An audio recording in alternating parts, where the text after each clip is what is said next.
प्रिय भाई बहनों, आज हम सेक्सुअल रिप्रोडक्शन के अंतर्गत एक नई यूनिक विधि जिसे हम टिश्यू कल्चर के नाम से जानते हैं उसके बारे में पढ़ेंगे। हम लोग पढ़ रहे थे वेजिटेटिव प्रोपगेशन, उसी में एक विधि है टिश्यू कल्चर। टिश्यू क्या होता है? टिश्यू कोशिकाओं का समूह होता है। और कोशिकाएं क्या होती हैं? कोशिकाएं सजीवों के शरीर की संरचनात्मक क्रियात्मक इकाई होती हैं। किसी भी जीवधारी का शरीर कोशिका से मिलकर बना होता है और कोशिकाओं से मिलकर ऊतक बनते हैं।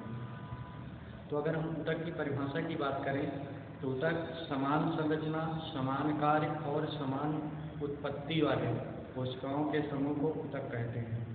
तो किसी भी ऊतक द्वारा नए पौधे का निर्माण ऊतक संवर्धन या टिश्यू कल्चर कहलाता है। तो आज हम लोग ऊतक संवर्धन या टिश्यू कल्चर के बारे में पढ़ेंगे। तो हम किसी पौधे के किसी मैच्योर कोशिका या परिपक्व कोशिका को लेते हैं जिसके द्वारा नए प्लांट का निर्माण करते हैं। यह विधि एक स्पेशल टाइप विधि है जो कि वेल मॉडिफाइड लैब में होती है। तो हम शुरू करते हैं कि किस प्रकार एक ऊतक के द्वारा नए पौधे का निर्माण करते हैं। यहाँ पर हम एक प्लांट ले लेते हैं, प्लांट टिश्यू कल्चर।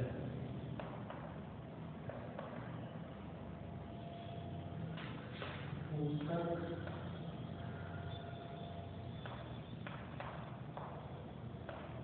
संवर्धन।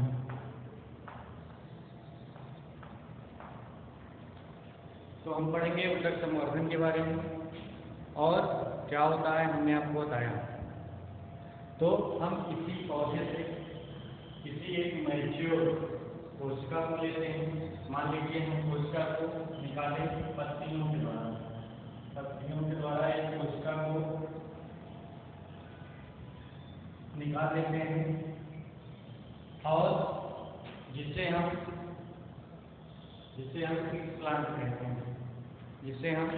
एक्स प्लांट कहते हैं। और इसी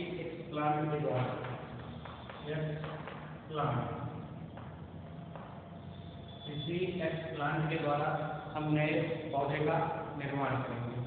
तो सबसे पहले हम जो कोशिका को निकालते हैं उसे ऐसे माध्यम में रखते हैं जिसमें वह पूरी तरीके से माइक्रो फ्री हो जाता है, सूक्ष्म जीवों से मुक्त हो जाता है। पौधे की कोशिकाओं में जो बैक्टीरिया, वायरस या फंजाई होते हैं उनको हम मुक्त करते हैं।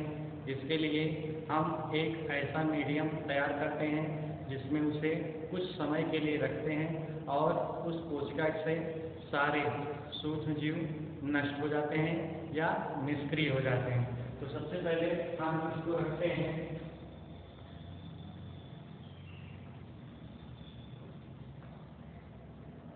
एक ऐसे मीडियम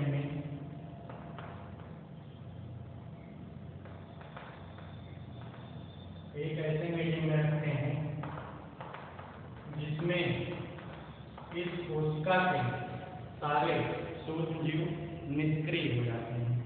अब इसके बाद अगली जो प्रोसेस होती है उसमें हम इस कोशिका को एक विशेष प्रकार के विलयन में रखते हैं, या न्यूट्रिटिव मीडियम में रखते हैं, पोषक माध्यम में रखते हैं। और इस माध्यम में रखने से कोशिका विभाजन करती है, कोशिका तेजी से विभाजन करती है और इस माध्यम को हम कहते हैं जमयस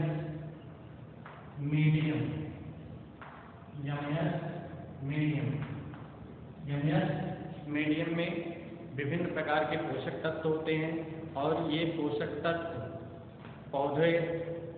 कोशिका को विभाजित करने के लिए प्रेरित करते हैं तथा उनको पोषण कराते हैं। म्यूरा सीज और स्कोच नामक वैज्ञानिक ने सबसे पहले इस माध्यम को तैयार किया था। म्यूरा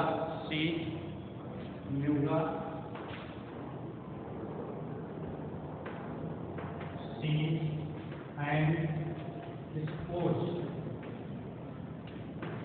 ये दो वैज्ञानिक हैं, इन्होंने इस माध्यम को तैयार किया और इसमें विभिन्न प्रकार के पोषक तत्व, चाहे वो उसमें सूक्ष्म पोषक तत्व तथा दीर्घ पोषक तत्व, जिसे हम अंग्रेजी में माइक्रो एलिमेंट्स कहते हैं और माइक्रो एलिमेंट्स कहते हैं।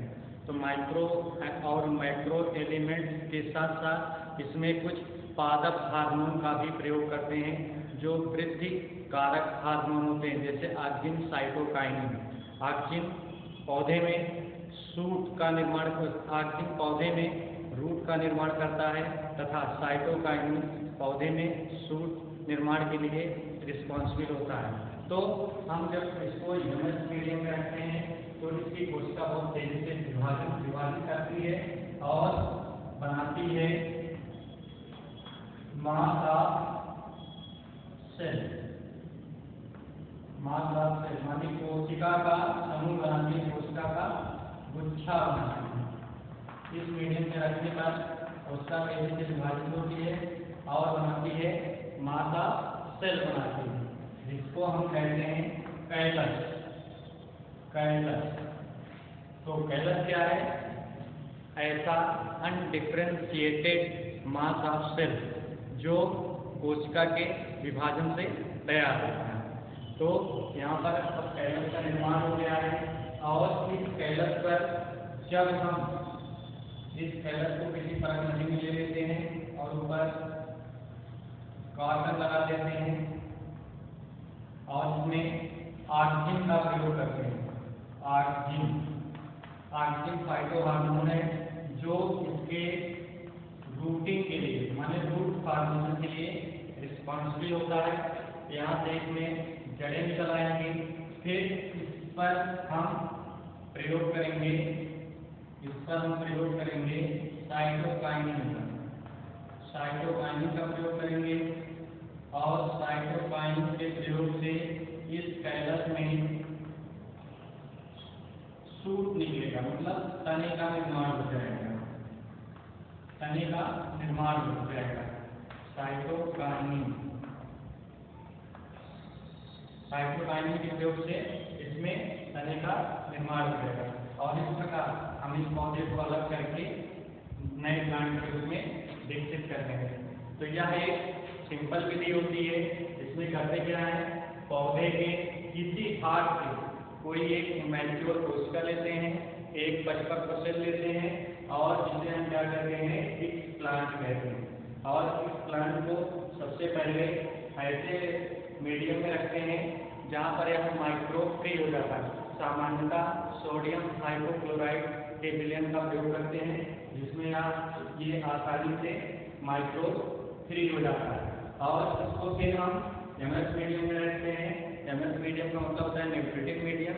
एमएस का फुलफॉर्म न्यूरासिल और स्पोर के वैज्ञानिक का नाम है। इन्होंने सबसे पहले इस मीडियम को बनाया था, इसलिए इसे एमएस मीडियम कहते हैं। तो एमएस मीडियम में रखने पर कोशिका तेजी से विभाजित करती है और विभाजित करके मास ऑफ सेल कोशिका के गुच्छे का निर्माण करती है, जिसको हम कहते हैं कैलस। और ये इस ऑक्सिन का प्रयोग करते हैं, जड़ें निकल आती हैं और फिर साइटोकाइनिन का प्रयोग करते हैं। तो इसमें तने का निर्माण हो जाता है, तो सूट का निर्माण हो जाता है और उसके बाद इसको हम अलग करके नए पौधे के रूप में विकसित कर लेते हैं। यह एक सिंपल विधि होती है, लेकिन इस विधि को संपन्न करने के लिए उपयुक्त स्थान, उपयुक्त वातावरण एवं उपयुक्त तापमान की आवश्यकता होती है। तो यह एक वैज्ञानिक विधि है। इस विधि से कई सारे पौधे तैयार किए जाते हैं। ऐसे पौधे जो दुर्लभ होते जा रहे हैं, रेयर होते जा रहे हैं, समाप्ति की ओर है, उनके हम जीन को या उनके जीनोम को एकत्र कर लेते हैं और उसको प्रयोगशाला में संरक्षित कर लेते हैं। उपयोगिता पड़ने पर टिश्यू कल्चर के माध्यम से नए पौधे का निर्माण कर लेते हैं। धन्यवाद।